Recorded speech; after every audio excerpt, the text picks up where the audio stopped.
These narratives, people calling your wife a gold digger and all these other things, it's a shitty thing. My wife and I met in 2014. I was not making much money. I was getting $25 a night doing stand-up. I was on MTV shows that paid dog shit money. But then in 2018, I went flat broke. 34 years old, I probably made $4,000 that entire year.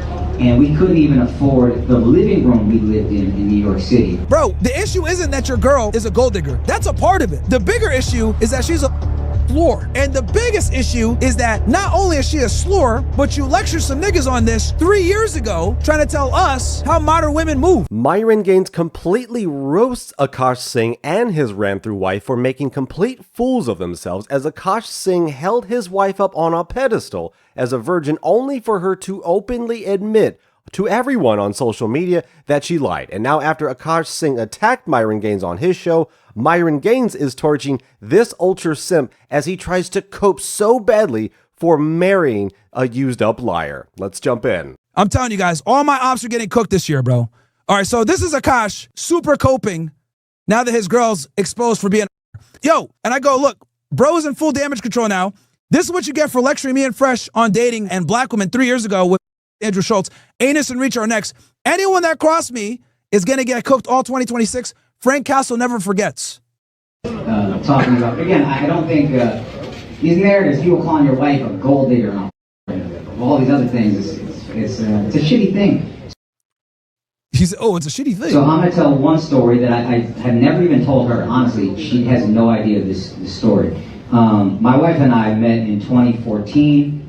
I was not making much money. I was getting $25 a night doing stand-up. I was on MTV shows that paid dog shit money. If she was a gold digger, I didn't even have 10 to get the bitch, to be honest. But then in 2018, I went flat broke. 34 years old, I probably made $4,000 that entire year. And we couldn't even afford the living room we lived in New York City. We had to move out of that apartment and move to New Jersey. And what's even sadder than moving to New Jersey is I had to save up money to move to New Jersey. So we had to stay on her friend's couch for almost a month. We were basically homeless for a month. So I could save money to move to New Jersey. And I remember the night before we went to the couch, we had to stay in our apartment illegally. We were supposed to have been out by like 12 p.m. We moved everything out, but we didn't have places. So notice how he's saying like, oh, she stuck by me, blah, blah. Nigga, that's not what people are roasting her for. People are roasting her because she's a like, nobody gives a that she stuck by you when you were poor. Like, and here's the other thing too, right? Like, I hate when guys say this shit. Oh, bro, she was with me when I was broke. Was she though, really? Was she though, really? Bro, when you don't got your shit together financially, that's like when girls their eyes start to turn. We already know that she's not aroused by him. We've seen the video of him trying to kiss her when he gave her that ring and she wouldn't even kiss him. Bro, even the sodomites, Anus and Reach notice, and them niggas don't girls. Sodom and Gomorrah even realize that this don't like this nigga. If those two are from Canada could tell that your wife don't want you, I don't know what else you need. This is like the only topic me and those idiots probably agree on, okay? So, bro, the issue isn't that your girl is a gold digger. That's a part of it. The bigger issue is that she's a slur. Fatality. And the biggest issue is that not only is she a slur, but you lectured some niggas on this 3 years ago as a virgin trying to tell us how modern women move. That's why you're getting cooked right now. So we had to stay there that night. It was just me and her sleeping on a hardwood floor. I'm 34 years old. She's 25 years old.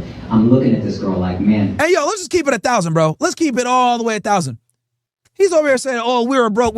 Nigga, I already know. Your family probably rich. Thank you. Come again. They probably either got a doctor in the house, own a couple, quickie marts or some shit, right? Indian niggas are not broke, bro. Thank you. Come again. His dad's probably a pharmacist or some shit, or her family has some money. Get the out of here. Oh, bro, we were broke. We were sleeping on the couch, blah, blah. Shut up, nigga. You slept on the couch maybe on weekends, but then you went back home to mommy and daddy, or her mommy and daddy. Come on, man. Thank you. Come again. We know Indians don't put their kids out on the street like that. It's one of the things they do right. You can fool everybody else, but you ain't gonna fool me, Red Dot.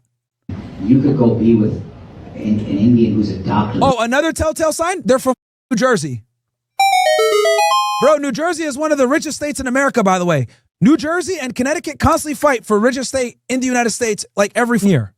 So that is also cap. Oh, bro, we're on the couch, bro. Oh, man. Oh, shut up, man. Shut up. Shut up. I know just off the fact that y'all live in New Jersey, you guys got money, okay? I know for a fact one of you owns a couple Quickie Marts. Thank you, come again. Like a real Indian. You're a beautiful girl. You have so much ahead of you. Me, I don't know what my life is going to be. I'm 34. I'm broke. This dream might not ever happen, but I'm too moronic to quit. And I have nothing to give her. It's just a light jacket. It's like October. We have nothing. So I hand her the jacket, and then she said, "What's this for?" I said, "You can use it as a pillow." And then she goes, "Well, what are you going to use?" And I said, "I'll figure it out." She handed me back the jacket. She goes, "You take this." And then she laid with her head on my chest and her arm around me the entire night. And I remember thinking in that moment, this is why I haven't shared this with her, because I remember thinking, I don't know if I'm going to be able to marry this girl because I'm so broke and I'm in such a bad place and it's a dark time in my life. But I know I will never find a girl that loves me this much ever again. And I will never find a girl who rides for me this hard ever again. Yeah, okay, man. Like I said before, nobody gives a shit about the gold digger shit, right? I've said this before like a million times. I've said it before, I'll say it again. All women are gold diggers. One more time for you niggas. Repeat after me. All women are gold diggers. Some are just better at hiding the shovel. I'm going to say that a third time for you because a lot of you guys are stupid. All women are gold diggers. Some are just better at hiding the shovel. What do I mean by this exactly? What I mean by this is that women have a very good skill set with concealing their intentions when it comes to figuring out your ability to provision for them. Let me explain. So most women don't have the audacity to sit there and say, I want a multimillionaire, unless it's some stupid from Miami. But most women have some semblance of common sense to realize that grossly expressing their financial intentions with a man is very taboo. So what they do is they dress up their hypergamy and their gold digging mindset in, how do I say this, friendlier terms, okay? They'll say things like, I want a guy that's ambitious. I want a guy that can keep up. I want a guy that's career oriented. I want a guy that's a go-getter. What does this all mean? Let's translate to Omanese for you guys. Translation. I want a guy that either A, has the financial resources now, or he's on the way to getting those financial resources very soon, okay? So that's what it means when I say all women are gold diggers, some are just better hiding the shovel. Some girls don't give a I need a millionaire. And I'm totally proud of saying that out loud. Other girls will say, I need him educated. Other girls will say, I want a guy that's ambitious. But it's always the same bottom line. And that bottom line is simply this. They want you to make enough money where if they decided to leave the job market, you guys can still live comfortably. That's the ugly truth that they don't want to admit. And that's bomb drop. Don't believe any of this bullshit that these dumbass feminists tell you. I want an equal partner. I want a partnership. I want my best friend. All lies. This is information that will literally save your life. Some dumb right now in the chat is talking to that's probably telling them that. It's okay, Tom. I just want to be an equal partner. You think she wants to be an equal partner. No, she doesn't. Because let me tell you something, Tom. If Tom Brady can't keep his around, what the you think is going to happen to you? Tom Brady, NFL champion. Chad, Giselle still gave him the She went from rolling around with this nigga in the bed to rolling out with some jujitsu nigga, bro. Okay? That's why I'm telling you guys, like, no one's impervious to this shit. Nobody is. If you're lucky, you'll have a breakup like I did with me and Angie, where she wants a family, I'm not ready for it, we ended it amicably. Fine. Because I'm not going to be a selfish piece of shit and be like, oh, you need to wait around for me longer as I build up my empire. And you age, that goes completely against my mantra, my mindset. Who the am I to say women have an expiration date and then hold her and force her closer to hers? That's rude and up. So in the best case scenario, you'd want something like that. That's why the relationship ended, despite what these are trying to tell you, right? But a lot of the times it doesn't end that way. And nobody is safe from this bullshit. Nobody is. So what I'm trying to explain here when it comes to the whole gold digger perspective is women want a future, okay? And this whole equality, egalitarian bullshit, it's a lie. They say that so they don't look shallow. But the reality is women are way shallower than we are. Way shallower. If you actually look at what women find attractive, it's way more rigid than you guys think. Okay? Myron, what are you talking about? That's misogynistic. That's up. What do you mean women are more shallow than men? Let me explain. Think about it. Women swipe right on only about 5% of profiles on Tinder and Bumble. Women find a majority of men as unattractive physically. They want 6 foot, abs, etc., muscular, whatever. So in other words, the male avatar that women look for, you know, the 1.6 ratio, etc., it's actually harder to find and harder to attain for men. And it's not as common. Meanwhile, on the other hand, men will take damn near everything, right? So who's more shallow? The party that has a rigid looks need or the party that's more open to different types of body types? It's the men. We're actually less shallow than women are. Don't fall for the bullshit when they tell you, oh, men are shallow. All they care about is looks. No, looks are a component. They're the most important component. But guess what? It's flexible. With women, it's not like that. When it comes to their looks, they're way more rigid on that shit. Way more than we are. Okay? You ain't gonna get no is gonna tell you, I like a fat guy. That is cap. That is cap. The only time a is gonna with a guy that's fat or has a dad bod, that has to have something else. All right? You can't be fat and poor. All right? You gotta have something else redeeming. You gotta have some status. You gotta have some money. You gotta have something else if you got a dad bod. Okay? But when it comes to what women are physically attracted to, only from the looks and the physicality, they're extremely shallow. Extremely. So here's the bottom line. Don't fall for the womanese when they tell you, I want an equal partner. Don't fall for the womanese when they say, we're going to be a partnership. Don't fall for that shit. What she really wants is a provider. They might try to dress it up in a certain way so they don't come off as bad, but all women want a provider.